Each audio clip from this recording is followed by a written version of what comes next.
नमः संस्कृताय। RVS classes the परीक्षा गुरु में आपका हार्दिक स्वागत और अभिनंदन है। मैं पंकज दुबे आपको संस्कृत पढ़ाता हूं। आप सभी लोग आरवीएस क्लासेस द परीक्षा गुरु के चैनल को लाइक और सब्सक्राइब करें। देखिए, आपको मैं व्याकरण के प्रथम बिंदुओं को पढ़ा दिया था। सूत्र क्या है, सूत्र के कितने प्रकार हैं और पाणिनि ने किस शैली में अष्टाध्यायी को लिखा, इन सबको पढ़ा दिया था। हमें आपको माहेश्वर सूत्र पढ़ाना था। तो देखिए, माहेश्वर सूत्र किसे कहते हैं। एक बार की बात है कि पाणिनि जो है भगवान शंकर की आराधना कर रहे थे।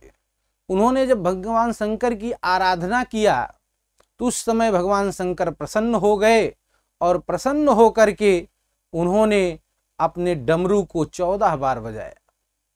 और जब डमरू को 14 बार बजाया, उसी को नंदिकेश्वर ने संस्कृत में श्लोक रूप में लिखा क्या कि नित्यावसाने नटराज राजो ननाद ढक्काम नव पंचबारम उद्धर्ति काम सनकादि सिद्धान एतद्दुमरसे शिव सूत्र जालम।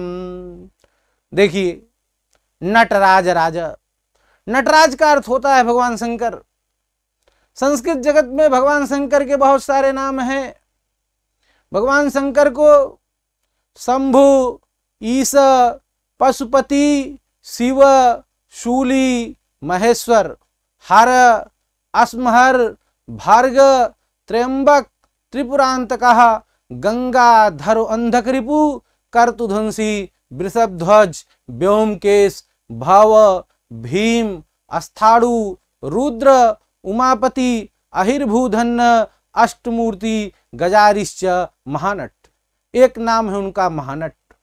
तो नटराज राज अर्थात नटराज राजो, भगवान शंकर ने किया क्या, नृत्य अवसान। जब तांडव नृत्य जो है अवसान का अर्थ होता है समाप्त हो जाना। जैसे ही तांडव नृत्य समाप्त हो गया तो ढक्काम का अर्थ होता है डमरू को क्या किया, 9 पंचबारम ननादा। 9 और 5 को जोड़ देंगे 14 हो जाएगा। 14 बार क्या कर दिया, ननाद बजा दिया। और जब बजाया तो हुआ क्या कि उद्धर तु काम सनकादि सिद्धान एतद्दुमरसे शिव सूत्र जालम। अर्थात जो सनक इत्यादि मुनि थे, उन्होंने कहा क्या, एतद, अरे यह शिव सूत्र जालम, या तो शिव सूत्र जाल है। इसी कारण से माहेश्वर सूत्र को शिव सूत्र जाल कहा गया। अगर प्रश्न बन जाए किसने माहेश्वर सूत्र को शिव सूत्र जालम कहा, तो नंदिकेश्वर ने कहा।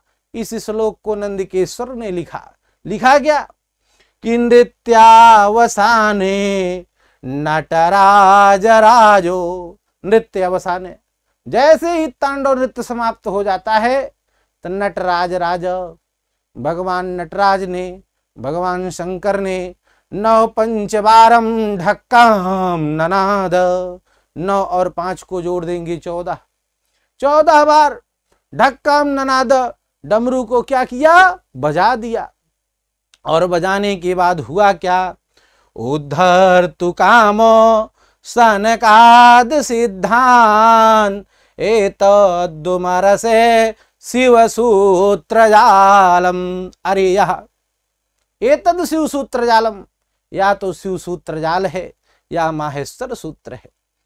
इसी माहेश्वर सूत्र को क्या क्या कहा जाता है। इस माहेश्वर सूत्र का जो पहला नाम है, इस माहेश्वर सूत्र को पहले कहते क्या है। देखिए, माहेश्वर सूत्र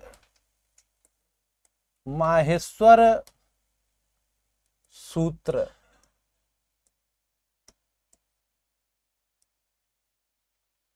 इस माहेश्वर सूत्र बना कैसे है, इसकी व्युत्पत्ति क्या है? इस माहेश्वर सूत्र की व्युत्पत्ति, मूल शब्द है महेश, और इस महेश शब्द में जब बरच प्रत्यय लग गया तो महेश्वर बन गया, और इस महेश्वर में तब क्या बन गया? माहेश्वर बन गया। तब क्या बन गया? माहेश्वर बन गया। अगर आपसे पूछा जाए कि ये माहेश्वर क्या है, तो ये माहेश्वर शब्द बना कैसे है? मूल शब्द है महेश, और महेश शब्द में जब बरच प्रत्यय लगा तो महेश्वर बना, और महेश्वर में जब अड़ प्रत्यय लग गया तो माहेश्वर बन गया। इसी माहेश्वर सूत्र के उपनाम भी हैं। क्या हैं? उपनाम, अर्थात इन्हें किस किन नामों से जाना जाता है। इस माहेश्वर सूत्र को पहले तो इसे पाणिनीय सूत्र कहा जाता है। क्या कहा जाता है? पाणिनीय सूत्र। आपके मन में विचार आएगा कि इसे पाणिनीय सूत्र क्यों कहा गया? क्योंकि भगवान शंकर से पाणिनि ने प्राप्त किया, इसी कारण पाणिनीय सूत्र कहा गया। इसका दूसरा जो नाम है, इसे चतुर्दश सूत्र भी कहते हैं। इसे कौन सा सूत्र कहते हैं? इसे चतुर्दश सूत्र कहते हैं। चतुर्दश सूत्र भी कहते हैं इसे। इसका दूसरा नाम है प्रत्याहार सूत्र। प्रत्याहार सूत्र, इसे प्रत्याहार सूत्र भी कहते हैं। साथ ही साथ इसे प्रत्याहार के बाद इसे वर्ण समामनाय भी कहा जाता है। इसे क्या कहा जाता है? वर्ण समामनाय कहा जाता है। इसे अक्षर समामनाय भी कहा जाता है। अक्षर समामनाय भी कहा जाता है। इसे देखिए डमरू सूत्र भी कहते हैं। इसे क्या कहते हैं? इसे डमरू सूत्र, इसे डमरू सूत्र भी कहते हैं। डमरू सूत्र। साथ साथ इसे शंकर सूत्र भी कहा जाता है। इसे आप संस्कृत का काकहरा भी कह सकते हैं। तो अब आपको ये जानना है इसे क्या क्या कहा जाता है, इसे क्यों माहेश्वर सूत्र कहा गया। इस सूत्र को माहेश्वर सूत्र इसलिए कहा गया क्योंकि इस सूत्र को माहेश्वर सूत्र इसलिए कहा गया क्योंकि इसे भगवान शंकर से प्राप्त किया गया था। इसे पाणिनि सूत्र इसलिए कहा गया क्योंकि इसे पाणिनि ने प्राप्त किया। चतुर्दश सूत्र इसलिए कहा गया क्योंकि कुल इसमें 14 सूत्र हैं। प्रत्याहार सूत्र इसलिए कहा गया क्योंकि इन्हीं सूत्रों से प्रत्याहार का निर्माण होता है। साथ ही साथ वर्ण समामनाय, समामनाय का अर्थ होता है अभ्यास कराना। इन्हीं सूत्रों में वर्णों का अभ्यास कराया गया है, इसी कारण इसे वर्ण समामनाय भी कहा गया। अक्षर समामनाय, इसमें अक्षरों का अभ्यास कराया गया है, इसी कारण से इसे अक्षर समामनाय भी कहा गया। डमरू सूत्र, इसे डमरू सूत्र इसलिए कहा गया क्योंकि ये भगवान शंकर के डमरू से प्राप्त हुआ, इसी कारण इसे डमरू सूत्र कहा गया। शंकर सूत्र भगवान शंकर का सूत्र है, इसी कारण शंकर सूत्र कहा गया। संस्कृत में इसे ककहरा भी कहते हैं। इसे संस्कृत जगत में क्या कहा जाता है? ककहरा भी कहा जाता है। तो सर्वप्रथम आपको ये 14 माहेश्वर सूत्र याद होना चाहिए और इन्हें कैसे आप पढ़ेंगे, कैसे याद करेंगे। तो देखिए हमारे साथ इसे पढ़ना कैसे है। अयूड़ रिल्ली क ए ओंग अयोच हयवरट लड़िया मंगलनम झभई घड़ धस जब गड़ दस खफ छठ चटतो कपैसस सार हाल कपैसस सार हाल। अगर आपको पढ़ना है माहेश्वर सूत्र, पढ़ना ही महात्म्य है। कैसे आप याद करेंगे? कुछ नहीं करना है। आप मैं कहाँ कहाँ रुक रहा हूं ध्यान दीजिए, वहीं वहीं पर आपको रुकना है। पहले करना क्या है? अयूड़ रिल्ली के ओंग अयोच, अय औच पर आकर रुक जाइए। किस पे रुकेंगे? अय औच पर। अयूड़ रिल्ली के अयोंग अयोच हयवरट लड़िया मंगलनम झभई घड़ धस लड़िया मंगलनम झभई घड़ धस जब गड़ दस खफ छठ चटो कपैसस सार हाल कपैसस सार हाल। इस प्रकार से इस माहेश्वर सूत्र को आप पढ़ेंगे। कैसे पढ़ेंगे? पुनः देखिए और याद करिए। अयूड़ रिल्ली के ए ओंग अयोच हयवरट,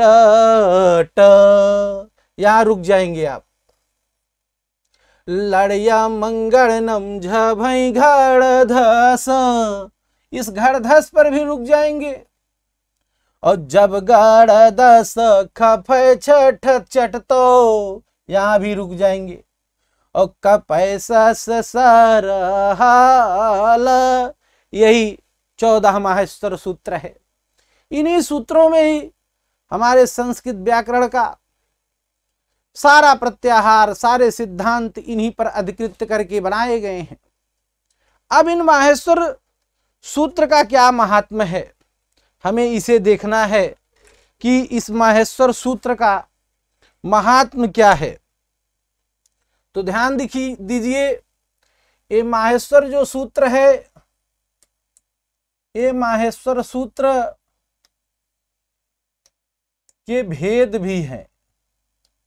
माहेश्वर सूत्र के भेद हैं। इन माहेश्वर सूत्रों को 2 प्रकार से बांटा गया है। कितने प्रकार से बांटा गया है? 2 प्रकार से है। यह पहला प्रकार जो है, इसे स्वर से संबंधित सूत्र कहते हैं। किससे संबंधी? स्वर संबंधी। किससे संबंधी है? स्वर संबंधी। अब देखिए, जो स्वर संबंधी हैं, इनसे संबंधी सूत्रों की संख्या 4 है। पहला सूत्र क्या है? अ ई उ उड़। दूसरा है री ली। दूसरा जो सूत्र है, दूसरा सूत्र है री री क। तीसरा सूत्र है ए ओंग। और चौथा सूत्र है अय औच। ये जो 4 सूत्र हैं, ये 4 सूत्र किससे संबंधित हैं? स्वर से संबंधित हैं। किससे संबंधित हैं? स्वर से। पहला सूत्र क्या है? अयूड़ रिल्ली क ए ओंग अयोच। कैसे पढ़ेंगे? अयूडरिल्ली क ओंग अयोच, ये जो 4 सूत्र हैं ये स्वर से संबंधित है। इन चारों सूत्रों का बड़ा महत्व है। देखिए ये जो पहला सूत्र है आ ई उ ड़, ये पहले सूत्र और दूसरे सूत्र में सभी क्या आ जाते हैं? मूल स्वर आ जाते हैं। तो अगर आपसे पूछा जाए कि मूल स्वर किस में आते हैं, तो मूल स्वर पहले और दूसरे सूत्र में आते हैं। तो आप याद करिए 12 बराबर मूल स्वर, 12 बराबर क्या याद करेंगे? मूल स्वर। 12 का मतलब ये हो गया जो पहला सूत्र है और दूसरा सूत्र है, इसी में मूल स्वर आते हैं।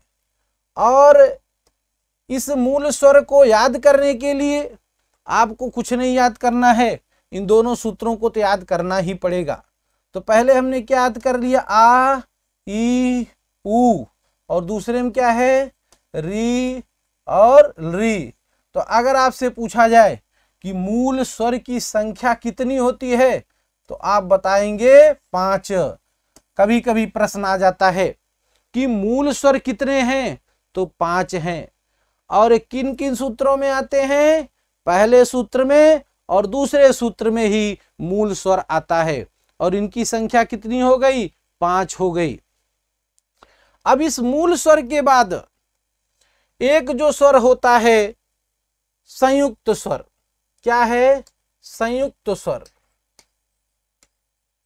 ये जो संयुक्त स्वर हैं, ए ओ आय और औ, ये जो 4 स्वर हैं यही संयुक्त स्वर हैं। ये जो संयुक्त स्वर हैं यह तीसरे और चौथे सूत्र में आते हैं।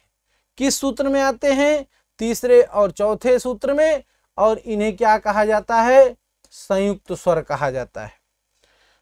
पुनः एक प्रश्न आ जाता है आपका कि दीर्घ स्वर क्या है? यही जो संयुक्त स्वर हैं यही माहेश्वर सूत्र के अनुसार दीर्घ स्वर भी है।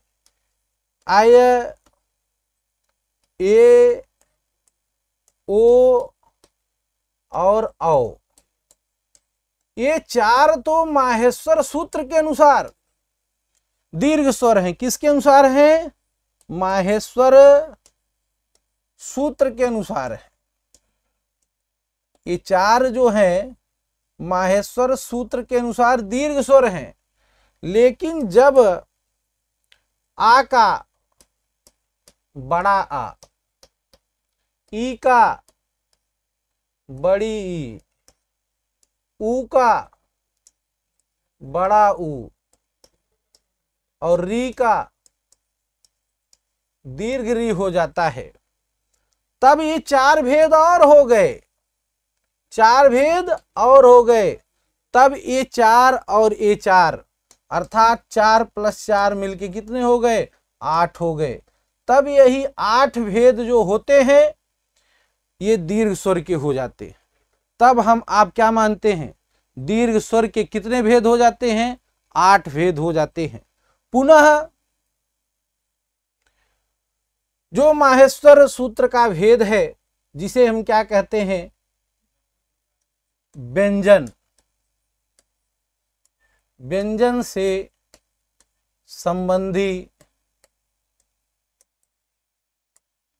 व्यंजन से संबंधी सूत्र। आपसे प्रश्न आ जाता है कि व्यंजन से संबंधित सूत्रों की संख्या कितनी है?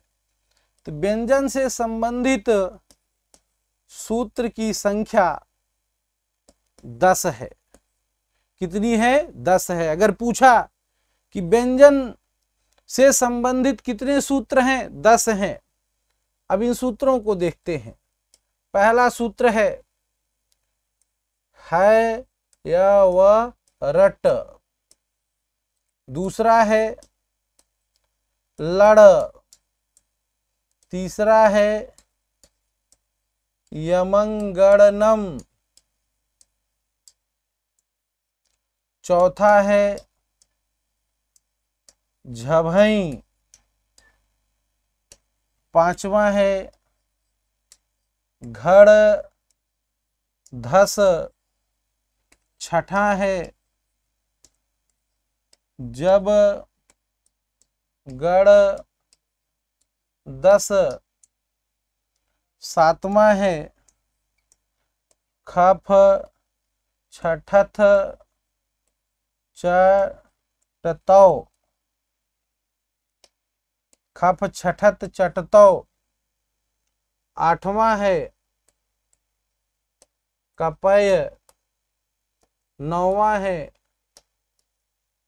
ससर और 10वां सूत्र है हल। यही 10 सूत्र हैं। ये जो सूत्र हैं ये व्यंजन से संबंधित हैं। अब इनको कैसे पढ़ेंगे? तो हम जब पढ़ रहे थे तो पहले मैंने क्या पढ़ा? अयूड रिल्ली कए औंग अयोच हयावरट, यहाँ के रुक जाना है। पुनः लड़िया मंगलम झभई घड़ धस, अब इस घड़ धस पे आके रुक जाना है। जब गड़ दस खफ छठ चट, तो इस पे आके रुक जाना है। और कपैसा सर हल, पुनः किस पे रुक जाना है? हल पे रुक जाना है। तो आपका सही से उच्चारण हो जाएगा। इसको याद करने के लिए कैसे पढ़ना है?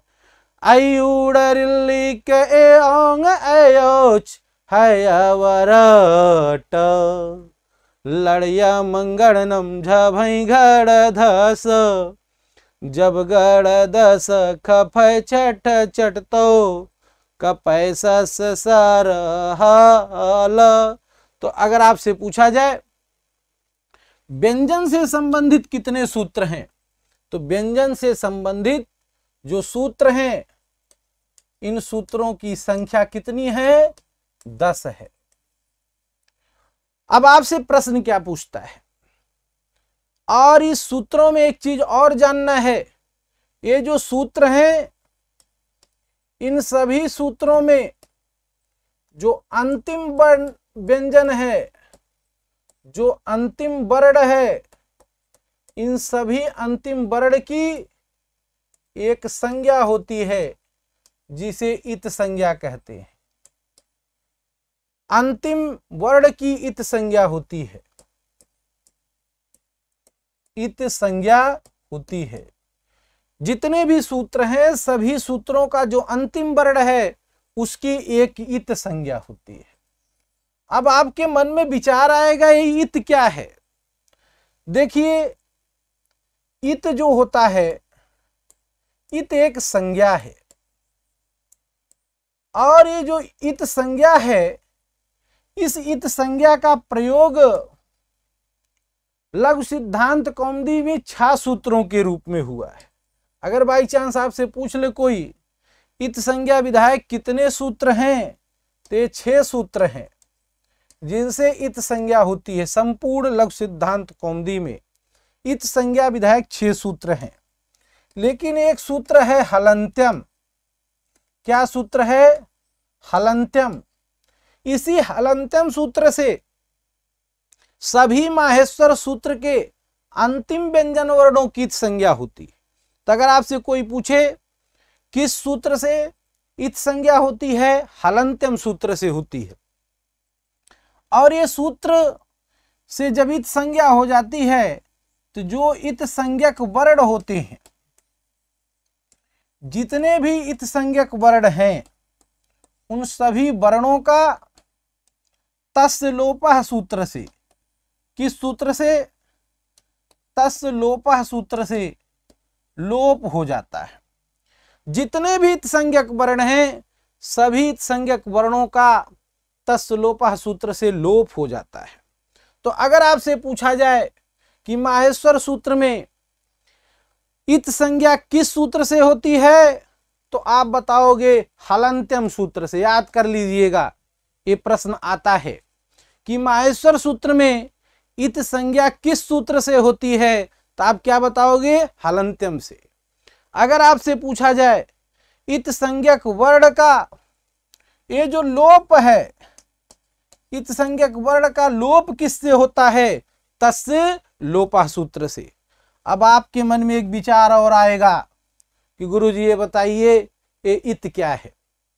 इत किम कथ्यते, इत क्या है? ध्यान दीजिए, इत एक संज्ञा है। इत एक क्या है? संज्ञा है।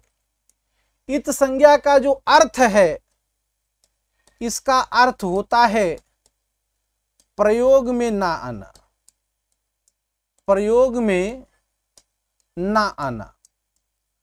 अर्थात जिन वर्णों की इत संज्ञा हो जाती है, हम उन वर्णों का प्रयोग नहीं करते। अगर कोई भी वर्ण है उसकी इत संज्ञा हुई है तो उस वर्ण का हम प्रयोग या गिनती नहीं करते। देखिए, इत संज्ञक सूत्र संपूर्ण लघु सिद्धांत में इत संज्ञक सूत्र की संख्या कितनी है? 6 है।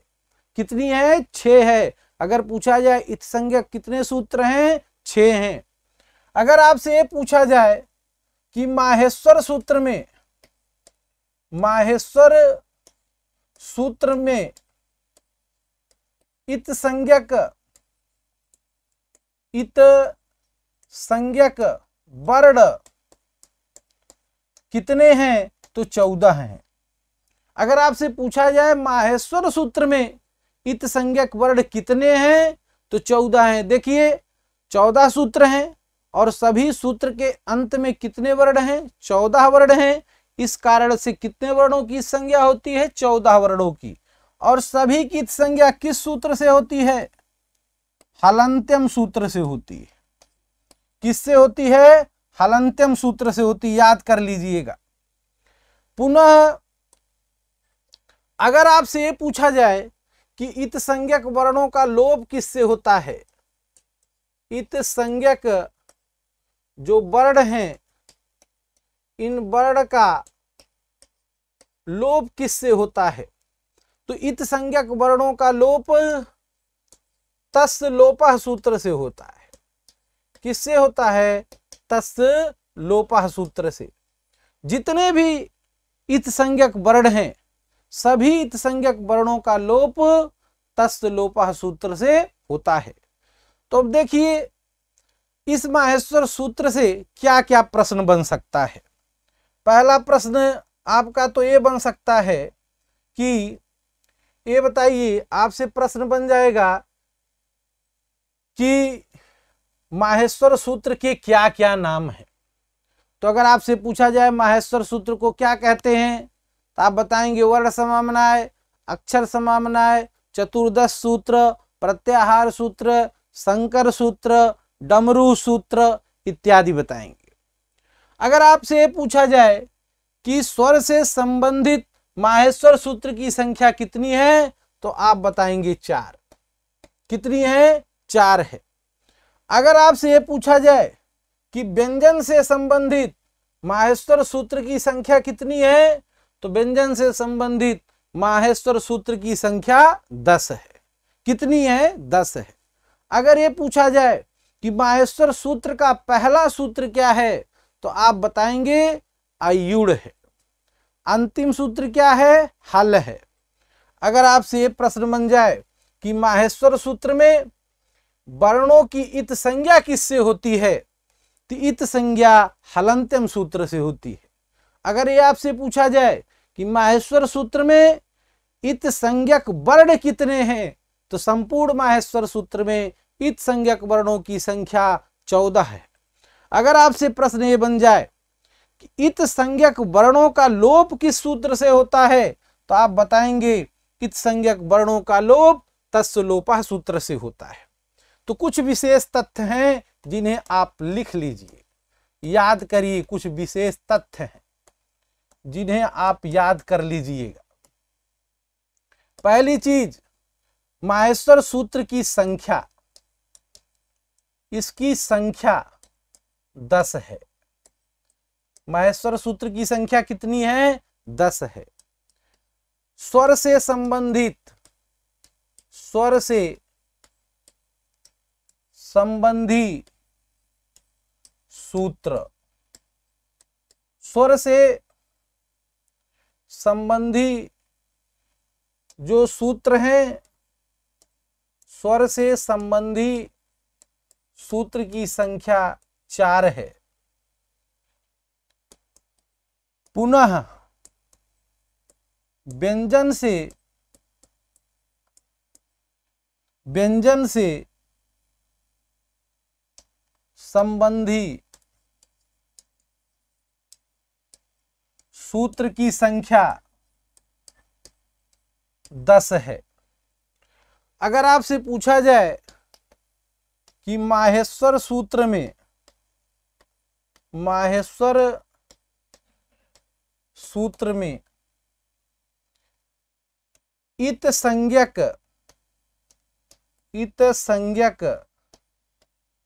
वर्ण कितने हैं, इत संज्ञक वर्ण, तो आप इत संज्ञक वर्ण 14 बताएंगे।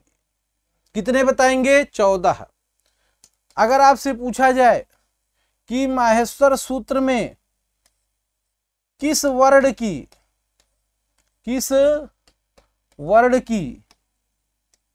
इत संज्ञा,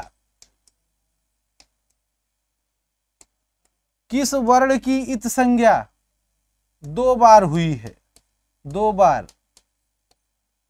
हुई है, तो वो कौन सा वर्ण है? ड़ा वर्ण है। ड़ा वर्ण की इत संज्ञा कितनी बार हुई है? 2 बार हुई है। ये याद कर लीजिए। विशेष तथ्य है, इनकी संख्या कितनी है? देखिए, माहेश्वर सूत्र की जो संख्या है 14 है, लेकिन स्वर से संबंधित 4 हैं और व्यंजन से संबंधित कितने हैं? 10 हैं। माहेश्वर सूत्र में इत संज्ञक वर्ण कितने हैं? 14 हैं। माहेश्वर सूत्र में किस वर्ण की इत संज्ञा 2 बार हुई है? ड़ा वर्ण की। एक प्रश्न और बन सकता है कि माहेश्वर सूत्र में, माहेश्वर सूत्र में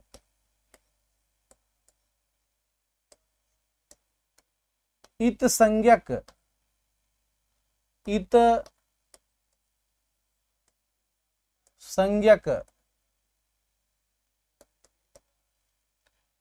सूत्र, तो आप इत संज्ञक सूत्र हलंतम याद करेंगे। क्या याद करेंगे? हलंत्यम। सब लोग क्या याद करेंगे? हलंत्यम। एक चीज और याद कर लीजिए, इत संज्ञक जो वर्ण हैं, इन वर्ण का लोप विधायक सूत्र, लोप विधायक सूत्र, ते लोप विधायक सूत्र जो है ये तस्य लोपः है। कौन सा सूत्र है? तस्य लोपः। इस सूत्र को याद कर लीजिएगा। एक प्रश्न और आ जाता है कि लघु सिद्धांत कौमुदी में,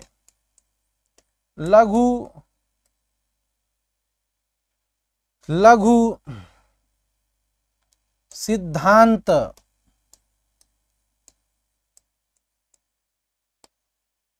कौमुदी में इत संज्ञक वर्ण, इत संज्ञक सूत्र संख्या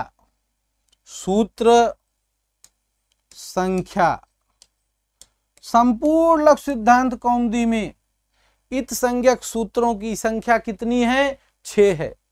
तो कभी कभी ये प्रश्न आ जाता है। तो ये रहा विशेष तथ्य। अब आपके प्रश्न की प्रकृति, संस्कृत में प्रश्न कैसे पूछे जाते हैं? प्रश्न की प्रकृति, प्रकृति का अर्थ होता है स्वभाव। इससे किस प्रकार के प्रश्न पूछे जाते हैं? प्रकृति का अर्थ क्या होता है? स्वभाव।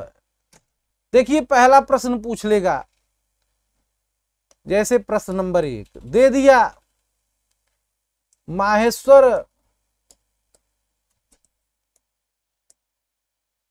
सूत्र को शिव सूत्र जालम, शिव सूत्र जालम किसने कहा? किसने कहा है? किसने कहा है? तो आपका उत्तर होगा नंदी केश्वर ने कहा। किसने कहा है? नंदी केश्वर ने। इसी प्रकार से प्रश्न पूछे जाएंगे। आपसे पूछेगा कि स्वर से संबंधित सूत्र कितने हैं, तो आप बताओगे 4। व्यंजन से संबंधित सूत्र कितने हैं, तो आप बताओगे 10। इत संज्ञक वर्ण कितने हैं? 14। इत संज्ञा किस सूत्र से होती है? हलंत्यम सूत्र से। इत संज्ञक वर्णों का लोप किस सूत्र से होता है? तस्य लोपः सूत्र से। कौन सा वर्ण है जिसकी इत संज्ञा 2 बार हुई है? तो देखिए, इत संज्ञा ड़ा वर्ण की 2 बार हुई है। अब क्यों हुई है? आपने देखा, जो पहला सूत्र है आ ई उ ड़, और जो 5वां सूत्र है, 5वां क्या, छठा सूत्र, छठा सूत्र नहीं, 5वां ही, 5वां ही, जो 5वां सूत्र है लड़, ये छठा हो जाए लड़। तो देखिए, इस लड़की में जो ड़ा है, इन दोनों ड़ा वर्ण की जो इत संज्ञा हुई, छठा सूत्र है, इत संज्ञा हुई है, यह हलंत्यम से ही हुई है। किससे हुई है? हलंत्यम से। और इन दोनों वर्णों की जब इत संज्ञा हो गई, इत संज्ञा का फल होता है कि जहां जहां इत संज्ञा होगी वहां वहां तस् लोपः से उसका लोप हो जाता है, अर्थात इन वर्णों की गणना नहीं होती। अगर आपसे पूछा जाए अड़ प्रत्याहार में कितने वर्ण होते हैं, तो आप 3 ही वर्ण गिनेंगे, आ ई और उ। ड़ा की गणना नहीं होगी। इसी को हम क्या कहते हैं? इत संज्ञा कहते हैं। कल आपको हम वर्णमाला इसके बाद पढ़ाते हैं। आप सभी लोग RVS क्लासेस द परीक्षा गुरु के चैनल को लाइक और सब्सक्राइब करें। धन्यवाद।